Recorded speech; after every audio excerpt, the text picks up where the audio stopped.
Hello friends, welcome to our chapter on interest rate risk management. Please come to question number 63. Question number 63 is taken from November 2023 exam for 8 marks. A very important question number 63, and it was asked in November 2023 exam.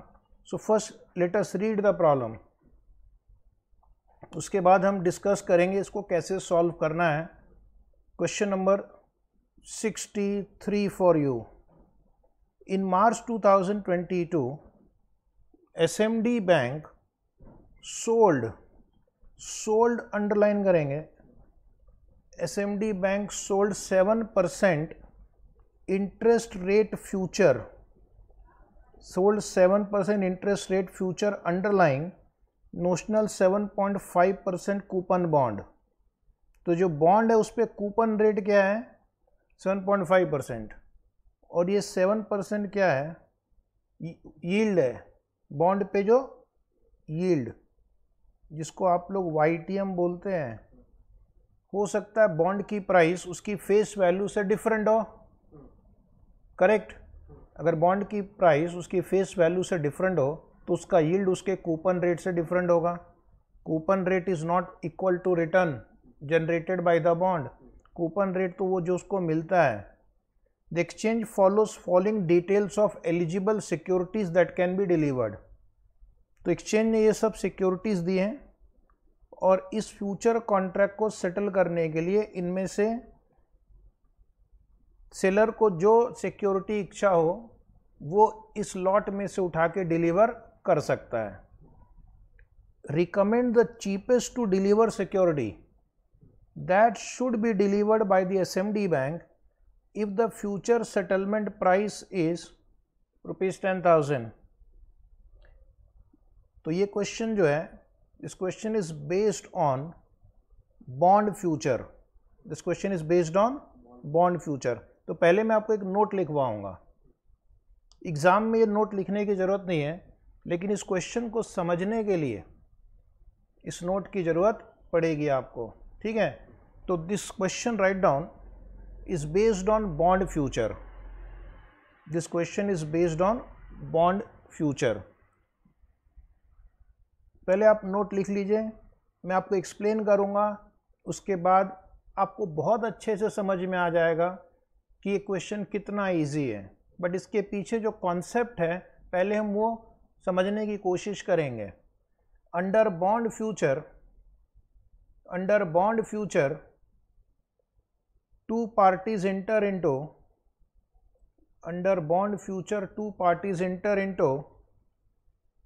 A contract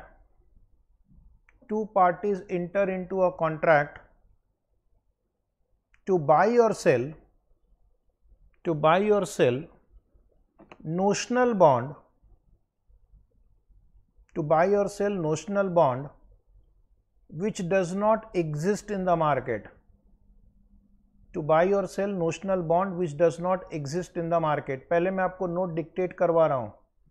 तो bond future में क्या होता है, एक party दूसरी party के साथ contract करती है to cell a bond.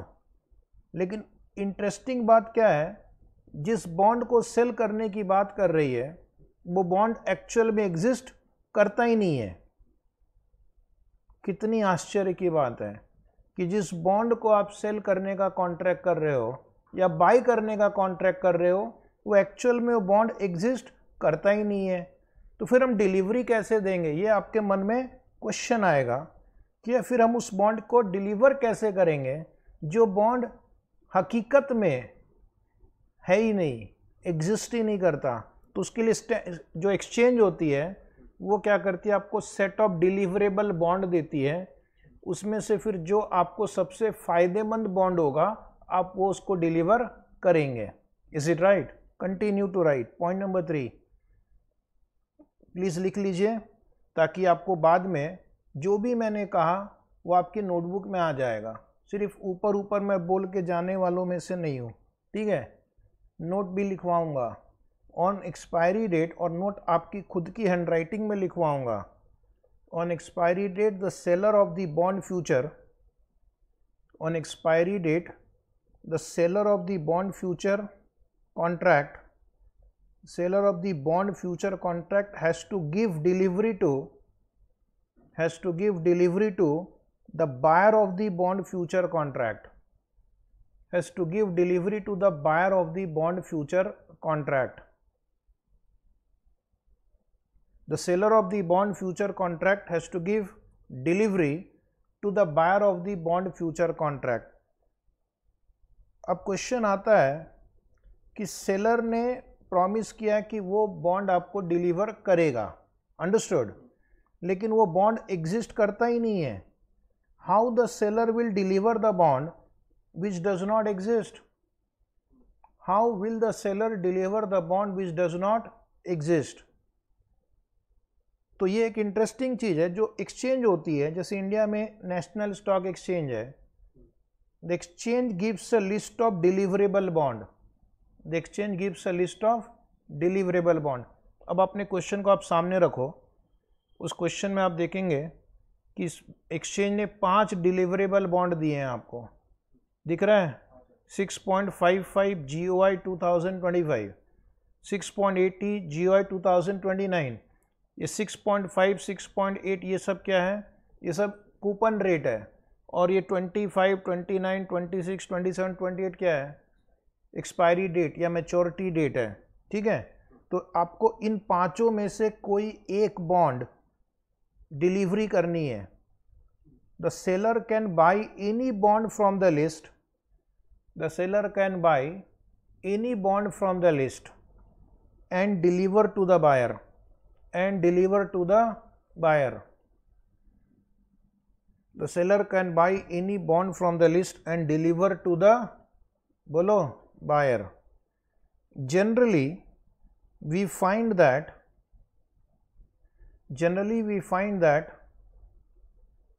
high coupon rate bond has high price.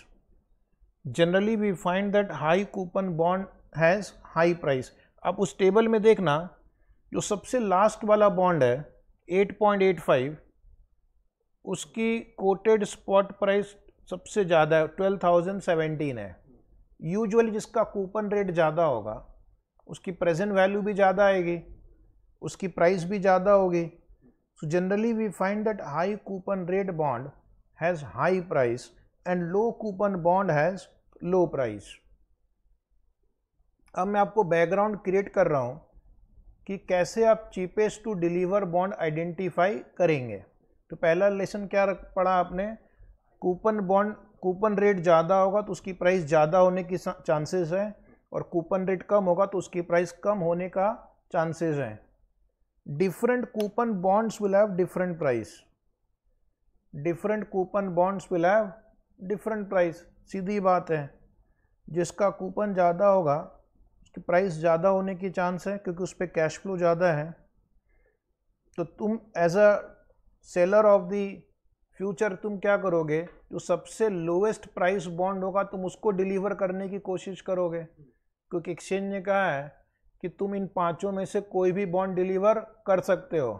हमारे इस क्वेश्चन में आप देखोगे तो आपको 10,000 रुपये मिलेंगे, क्योंकि आपने एक बॉन्ड सेल किया है उस सेटलमेंट प्राइस इज 10,000, तो 10,000 आएगा. और जाएगा कितना? जो भी बॉन्ड आप खरीद के बेचोगे मार्केट से वो अमाउंट आपका जाएगा. तो यूजुअली लोग क्या करेंगे? होशियारी दिखाएंगे. होशियारी क्या दिखाएंगे? जो सबसे सस्ता बॉन्ड होगा उसको उठा के दे डालेगा वो, तो जो बायर है उसको तो घाटा हो जाएगा भारी भरकम. Is it right? तुम ही होशियार नहीं हो, याद रखना. इस दुनिया में एक्सचेंज भी होशियार है. एक्सचेंज बोलती है, हमारे इस क्वेश्चन को देखो, वो जो सेकेंड वाला बॉन्ड है बहुत ही गंदा है, उसकी प्राइस 8775 है, उसकी प्राइस 8775 है. तो सेलर तो चाहेगा कि ये बॉन्ड उठा के दे दे, लेकिन बायर को घाटा हो जाएगा इसमें. तो एक्सचेंज क्या करती है? अगर आप उसको घटिया बॉन्ड उठाकर दोगे, कम प्राइस वाला उठाकर दोगे, तो तुम्हें भी कम अमाउंट मिलेगा. तुम्हें भी कम अमाउंट मिलेगा. कितना कम मिलेगा? उसके लिए वो कन्वर्जन फैक्टर दे रखा है उन्होंने कहा है कि तुम्हें 10,000 नहीं मिलेगा, तुम सस्ता बॉन्ड दे रहे हो ना, तो हम तुम्हें 10,000 इंटू कन्वर्जन फैक्टर लगा के देंगे ताकि बायर को नुकसान ना हो, तुम्हें भी अननेसेसरी फायदा ना हो, तो दोनों के बीच इक्वालिटी स्थापित हो जाए। अदरवाइज वो तो सबसे सस्ता बॉन्ड उठाएगा, तो तुम सबसे सस्ता उठाओगे तो तुम्हें पैसे भी कम मिलेंगे, फिर तुम्हें 10,000 नहीं मिलेंगे। 10,000 will be multiplied by that conversion factor और कम अमाउंट मिलेगा। ठीक है, तो ये एक्सचेंज क्या करती है, इस सारे बॉन्ड्स को कंपेरेबल बनाने के लिए, to make them comparable, the exchange declares conversion factors. The exchange declares conversion factor. ना बायर को नुकसान होना चाहिए, ना सेलर को नुकसान होना चाहिए। तो ये सारे बॉन्ड को कंपेरेबल करने के लिए क्या करती है exchange, they will declare conversion factor. The exchange calculates conversion factors, the exchange calculates conversion factor and inform to the trader, and inform to the trader. तो एक्सचेंज क्या करती है, ट्रेडर्स को बता देती है कि देखो ये बॉन्ड है, लेकिन उसके सामने ये कन्वर्जन फैक्टर भी है, तो तुम अगर सबसे कम वाले प्राइस वाले बॉन्ड को देना चाहोगे तो तुम्हें 10,000 नहीं मिलेगा, फिर 10,000 इंटू कन्वर्जन फैक्टर से जो अमाउंट आएगा वो मिलेगा। अदरवाइज कोई भी सेलर क्या करेगा, सबसे कम प्राइस वाला बॉन्ड देकर ज़्यादा बेनिफिट करने की कोशिश करेगा, बट ये सारे बॉन्ड कंपेरेबल है नहीं क्योंकि सबका कूपन रेट अलग अलग है। हाँ, अगर आप महंगा बॉन्ड दोगे तो आपको पैसे भी ज़्यादा मिलेंगे। फॉर एग्जांपल लास्ट वाले बॉन्ड को देखना, उसकी प्राइस 12,017 रुपये है, 12,017 रुपीज़ है, तो वहाँ पे कन्वर्जन फैक्टर भी ज़्यादा है, उसको ज़्यादा अमाउंट मिलेगा। अच्छा बॉन्ड दोगे तो ज़्यादा मिलेगा, ख़राब बॉन्ड दोगे तो कम मिलेगा। और इसी तरह से एक्सचेंज कन्वर्जन फैक्टर अप्लाई करके अमाउंट दिया जाता है। अपने नोट को कंटिन्यू करते रहेंगे, अच्छे स्टूडेंट हैं आप लोग, सिर्फ देखना नहीं है, दर्शन लेने नहीं आना है, नोटबुक में लिखना है। नोटबुक में हमेशा के लिए चला जाएगा, जब भी उठाओगे देख पाओगे। तो एक मैंने छोटी सी पहले तो समरी बनाई है जो यूजुअली आप पाओगे मार्केट में। कूपन रेट, अगर कूपन रेट लो होगा तो प्राइस भी लो होगी, कन्वर्जन फैक्टर भी लो होगा। आप चाहे तो उस टेबल में देख सकते हैं। और अगर कूपन रेट हाई होगा, सबसे लास्ट वाले को देखो हाई, उसका प्राइस भी ज़्यादा होगा और उसका कन्वर्जन फैक्टर भी ज़्यादा होगा। क्योंकि अगर तुमने लास्ट वाला बॉन्ड दिया तो तुम्हें 10,000 की जगह 10,000 इंटू 1.2428 मिलेगा, और अगर तुमने पहला वाला बॉन्ड दिया तो तुम्हें 10,000 की जगह 10,000 इंटू 0.9060 मिलेगा। तुम गंध मचाओगे तो तुम्हें भी वैसा ही ट्रीटमेंट मिलेगा, और तुम अच्छा करोगे, भला करोगे तो तुम्हारे साथ भी भला होगा। ये तो प्रकृति का क्या है, नियम है। तो ये बॉन्ड मार्केट में भी वही नियम हम लगा रहे हैं। अगला क्वेश्चन है, how is conversion factor calculated. ये मैं आपको एक्स्ट्रा लिखवा रहा हूं, आज तक ये क्वेश्चन आया नहीं है,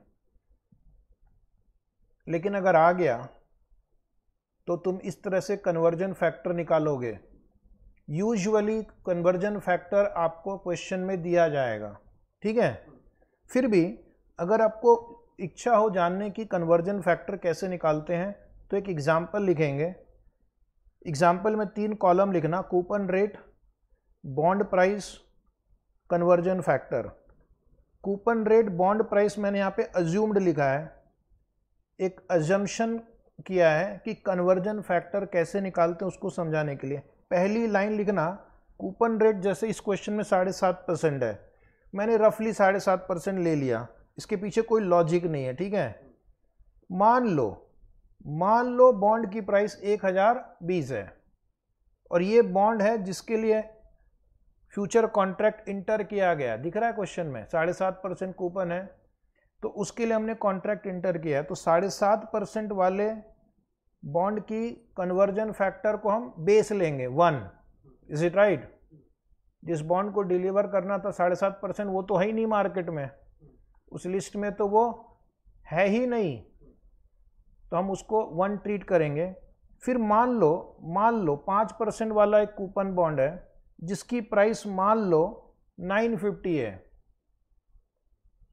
अब इनके बीच क्या रिलेशन है जरा देखना। 5% बॉन्ड वाले की प्राइस 950 है, 7.5% बॉन्ड वाले की प्राइस 1020 है। अगर आप इस बॉन्ड को दोगे डिलीवरी के लिए, इस बॉन्ड को यूज करोगे डिलीवरी के लिए, तो तुम्हें पूरे अमाउंट नहीं मिलेंगे। फिर कितने मिलेंगे? प्रोपोर्शनेट अमाउंट मिलेगा। कितना प्रोपोर्शनेट मिलेगा? तो 1020 के बदले एक कन्वर्जन फैक्टर है, तो 950 का कन्वर्जन फैक्टर होगा 950 डिवाइड बाई 1020। 950 अगर आप इस बॉन्ड को डिलीवरी के लिए यूज करोगे, तो that will be compared with this bond, तो यह कितना आ रहा है? 0.9313। तो आप देख रहे हैं जिसका कूपन रेट कम है उसका कन्वर्जन फैक्टर भी कम आया। एक और एग्जांपल मैं लेता हूं, सपोज कूपन रेट ज़्यादा है, 7.5 से ज़्यादा है, 10% है, थोड़ी देर के लिए मान लो बॉन्ड की प्राइस 1080 है। ये सारा एग्जाम्पल अज्यूम्ड नंबर पे है, इसका गिवन क्वेश्चन से कोई लेना देना नहीं है। तो इसका कन्वर्जन फैक्टर आएगा 1080 डिवाइड बाई 1020, कैलकुलेट करके बताएंगे 1.0597। 1.0597। तो अगर आप इस बॉन्ड को डिलीवरी करोगे तो आपका जो सेटलमेंट प्राइस होगा उसमें ये अमाउंट मल्टीप्लाई होगा। अगर आप 950 वाले बॉन्ड को डिलीवर करोगे तो जो भी सेटलमेंट प्राइस होगा उससे 0.9314 हम मल्टीप्लाई करेंगे। Is it right? Next line लिखना, कन्वर्जन फैक्टर। एक बार एग्जाम में थियरी क्वेश्चन भी आया था, व्हाट इज कन्वर्जन फैक्टर, तो ये उसके ऊपर मैं थोड़ा सा नोट लिखा देता हूं। Conversion factor adjust contract price,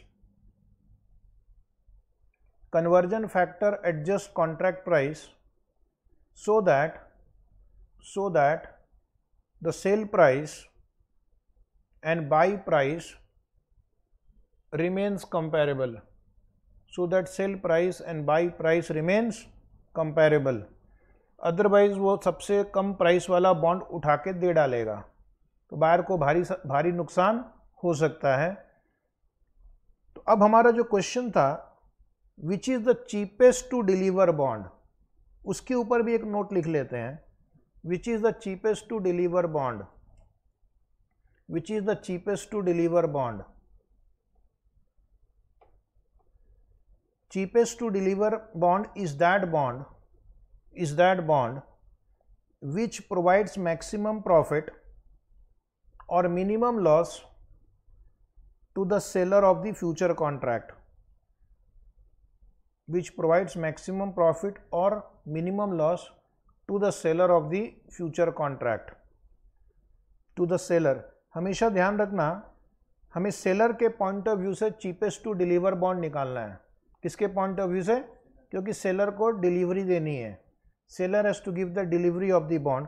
तो किस बॉन्ड को चुनेगा जिसमें उसको या तो प्रॉफिट सबसे ज़्यादा होगा या लॉस सबसे कम होगा। ठीक है, या तो प्रॉफिट ज़्यादा होगा या लॉस सबसे कम होगा। Next line, seller of the future will select that bond from the set of deliverable bonds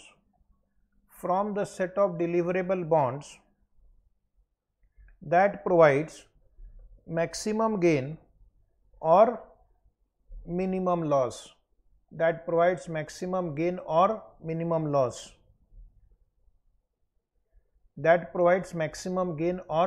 loss, तो सीधी सीधी बात है, जब आपको चॉइस हो इन 5 में से किसी एक बॉन्ड को डिलीवर करना, तो आप उस बॉन्ड को चूज करोगे जिसमें या तो आपको मुनाफा ज़्यादा होगा या फिर लॉस सबसे कम होगा।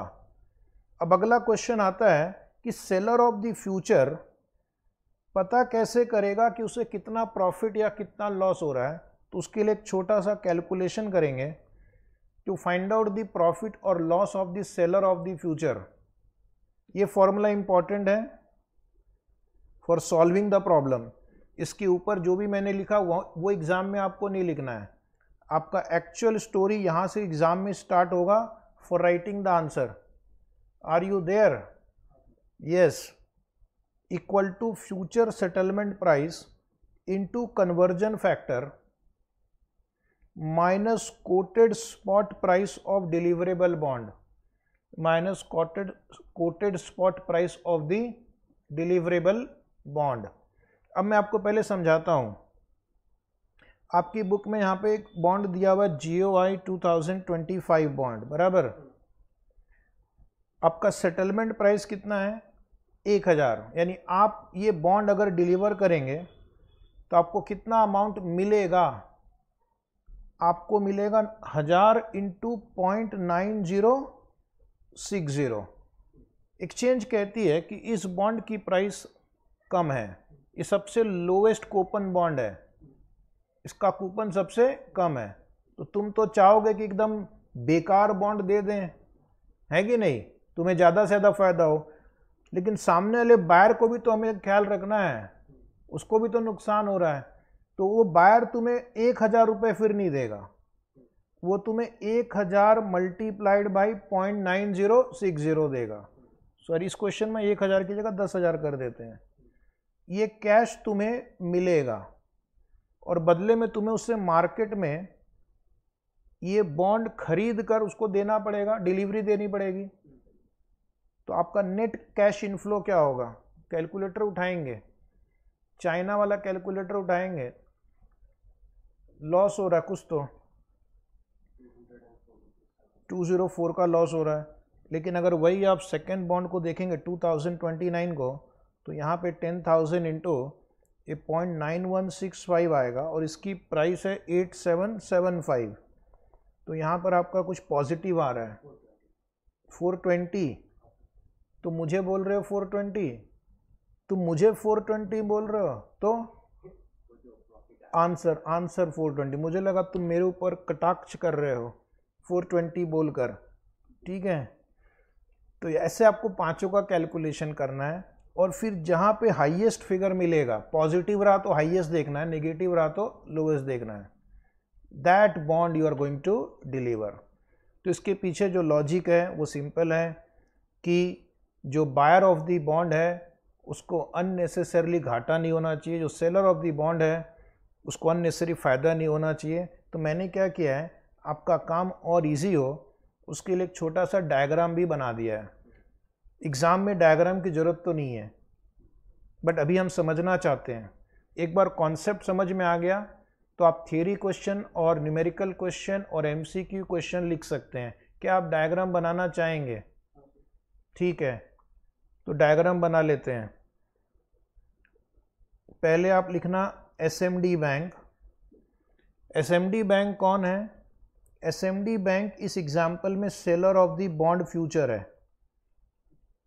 इंटरेस्ट रेट फ्यूचर में अंडरलाइन क्या होता है? बॉन्ड होता है। आपको बॉन्ड की डिलीवरी देनी होती है, ओके। तो ऑन मैच्योरिटी अभी क्या होगा, आप मार्केट से बॉन्ड खरीदेंगे, आप मार्केट से बॉन्ड खरीदेंगे। ये जो 5 बॉन्ड लिस्ट में दिए गए हैं उसमें से जो आपका बेस्ट होगा, जिसमें आपको सबसे ज़्यादा प्रॉफिट होगा, वो वाला बॉन्ड आप खरीदेंगे मार्केट से, ठीक है। और उस बॉन्ड को आप डिलीवरी कर देंगे। ये मिस्टर ABC मैंने एक अज्यूम्ड नाम लिखा, क्वेश्चन में बायर का नाम नहीं है, क्वेश्चन में बायर का नाम नहीं है, तो मैंने ऐसे ही लिख दिया ABC, किसी व्यक्ति का नाम लिख दिया मैंने। ABC क्वेश्चन में नहीं है, वो मैंने जस्ट लिख दिया, he is the buyer of the bond future. तो मार्केट से आप चीपेस्ट टू डिलीवर बॉन्ड खरीद के बायर को डिलीवर करेंगे और बायर बदले में आपको कैश पे करेगा। बायर आपको कैश कितना पे करेगा? जो भी फ्यूचर का सेटलमेंट प्राइस है, हमारे एग्जाम्पल में 10,000 multiplied by conversion factor. Conversion factor कौन देता है? Conversion factor is given by the exchange. उसके बाद आप प्रॉफिट और loss of the seller of the future निकालेंगे। प्रॉफिट और loss of the seller of the future is equal to, same formula, वापस लिखने की इच्छा हो तो लिखो, ना तो मत लिखो। Future settlement price into conversion factor minus quoted spot price of deliverable bond, minus quoted spot price of the deliverable bond. तो मैंने आपको पूरा नोट भी लिखवा दिया। अब अगर एग्जाम में ये नोट आएगा, write a note on cheapest to deliver bond, write a note on conversion factor, write a note on the calculation of profit और loss of the seller of the future, this is what you have to present. Is it right?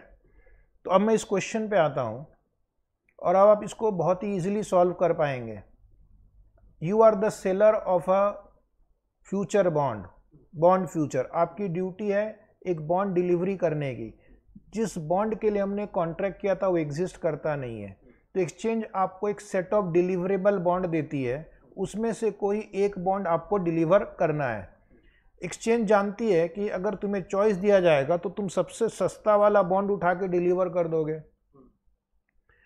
Buyer को नुकसान ना हो इसलिए वो क्या करते हैं, कन्वर्जन फैक्टर निकालते हैं, so that all bonds become comparable, and after multiplying settlement price and conversion factor you will compare with the quoted price। तो सेलर कौन सा बॉन्ड डिलीवर करेगा जहां उसका प्रॉफिट सबसे हाईएस्ट होगा। आंसर लिखेंगे। एग्जाम में आप यहां से स्टार्ट कर सकते हैं। This is your starting point for the exam. Profit of SMD bank, profit of SMD Bank as selling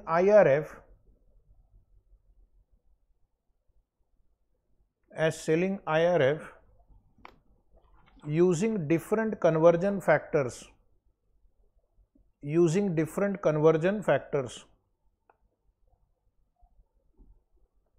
लिख दिए। एक टेबल ड्रॉ करना, security future settlement price, conversion factor, future settlement price into conversion factor, coated spot price, and the last column is profit oblique loss. Is it right? तो let us start. पहले हम ये 5 जो bond दिए गए उनका नाम लिख लेते हैं क्वेश्चन देखकर। क्वेश्चन नवंबर 2023 एग्जाम का है, 6 मार्क्स के लिए, और फ्यूचर सेटलमेंट प्राइस 10,000 लेना है।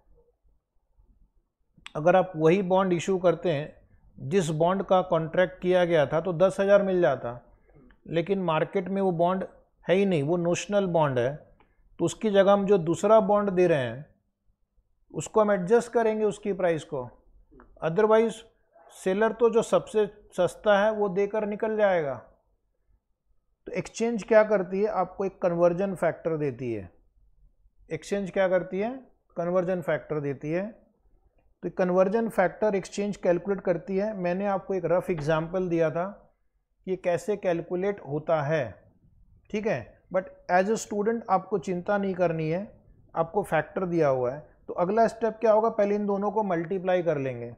कैलकुलेटर की ज़रूरत नहीं है, बगैर कैलकुलेटर के भी आप ट्राई करोगे तो ये मल्टीप्लाई कर सकते हो। पहला आंसर 9060, 9195, 9643, 11743, 12428, ठीक है। तो एक्सचेंज बोलती है तुम होशियार तो हम भी होशियार, ठीक है। अगर तुमने ये वाला बॉन्ड डिलीवर किया तो तुम्हें 9060 मिलेगा, और अगर तुमने लास्ट वाला बॉन्ड डिलीवर किया तो आपको ज़्यादा अमाउंट मिलेगा।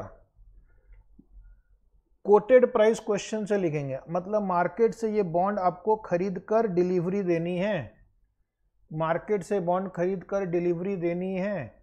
अब आपका मेन कैलकुलेशन है लास्ट कॉलम, इन दोनों का डिफरेंस लिखेंगे 9060 माइनस 9264। अगर फर्स्ट वाला बॉन्ड डिलीवर करोगे तुम्हें मिलेंगे 9060, तुम्हें देना पड़ेगा 9264 बॉन्ड को बाय करने के लिए, तो 204 का नुकसान। बोलो हाँ। नेक्स्ट बोलना 420, नेक्स्ट बोलना -90, second last figure quickly 280, second last one 280, last वाला कम ऑन।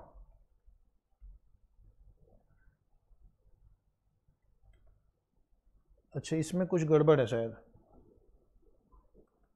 ये यहाँ पे 34 आना चाहिए ना, और डिफरेंस कितना आएगा 271, ओके। और ये वाला कितना आ रहा है 411, is it 411? Very good answer. तो अब इसमें सबसे हाईएस्ट प्रॉफिट कहाँ मिल रहा है? 420 इज द हाईएस्ट ना, 411 420 से कम होता है जितना मुझे पता है। हो सकता है तुम्हारे गांव में कुछ अलग होता हो, तो नोट लिखना, नोट लिखेंगे since 6.8%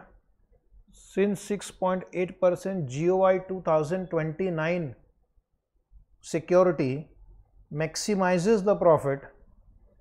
Since 6.8% GOI 2029 security maximizes the profit, the same should be recommended as